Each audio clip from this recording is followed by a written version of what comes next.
So we now are at 10:33 on a Friday morning. President Trump revealing he's directly involved in the talks with Iran, trying to reopen the Strait of Hormuz, hoping a deal could be coming, quote, very soon.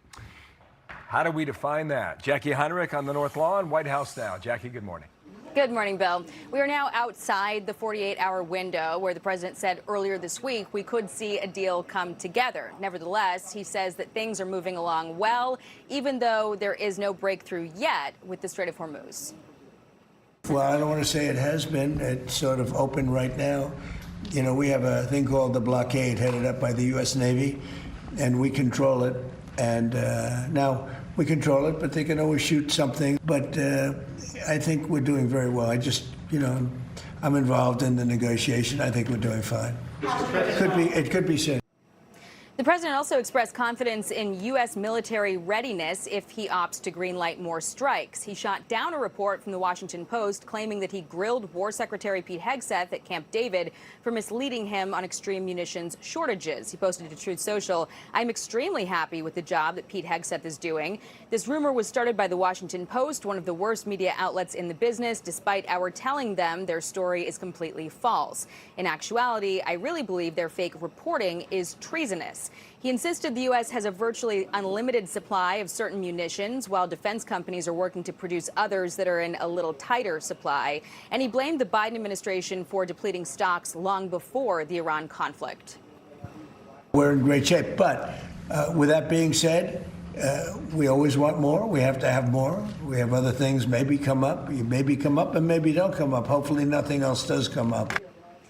The president once again insisted that oil and gas prices will fall sharply once the conflict is over. That was a point that the NEC director, Kevin Hassett, reiterated this morning, calling the higher prices a, quote, temporary phenomenon. Bill. All right, Jacqui, thanks. Jacqui Heinrich, good to see you from the North Lawn. Okay, so while President Trump works on finalizing a deal with Iran, we're getting new details on the future of passage in the Strait of Hormuz. Iran and Oman are looking to share responsibility for that waterway, including new transit corridors for vessels. Let's bring in Mike Pompeo, former Secretary of State and Fox News contributor. So we'll start there with you, Secretary. What do you make of this Iran-Oman relationship, this reported deal they're working on to effectively control the strait? Aisha, that'd be a terrible outcome for America, for the Middle East, indeed for the world. To allow the Iranians to control that in any way is simply unacceptable. I think President Trump actually knows that too. And I'm confident that in the negotiations he's making clear there'll be no tolls, there'll be no control. This is an international waterway. If we begin here, there are an endless number of places in the world that some country would assert this was theirs and they had their right to control it. Well, when he says the Omanis are in a tough spot with the Iranians.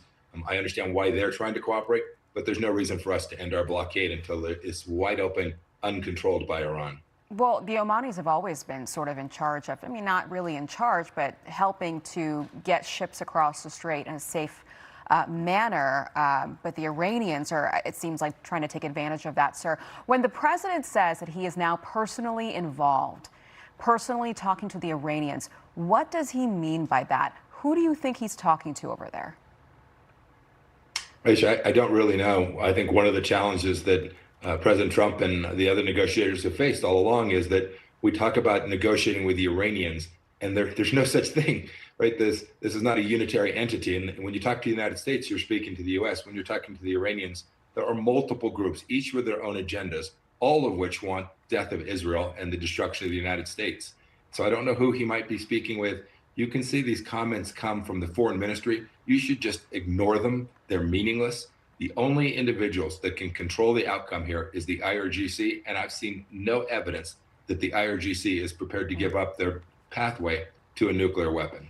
Okay, some pretty big news out of the Gulf today. It seems like some of these countries have gotten together and created their own NATO pact. We're talking about Turkey, as well as Saudi Arabia and Pakistan have joined a defense agreement. So if somebody attacks one of them, they're all going to come together and defend that nation. And I think that there are some other countries, maybe even Qatar, that might join this defense pact. To me, that says they're expecting more tensions. They're expecting this Iran situation, this problem, to not go away. How do you read this? Aisha, I think you're right. I think there's two things. One is I think they believe that there'll be continued threats from the regime in Iran. And so they're looking for partners. I think the Pakistanis have already deployed military assets inside of Saudi Arabia to help defend them.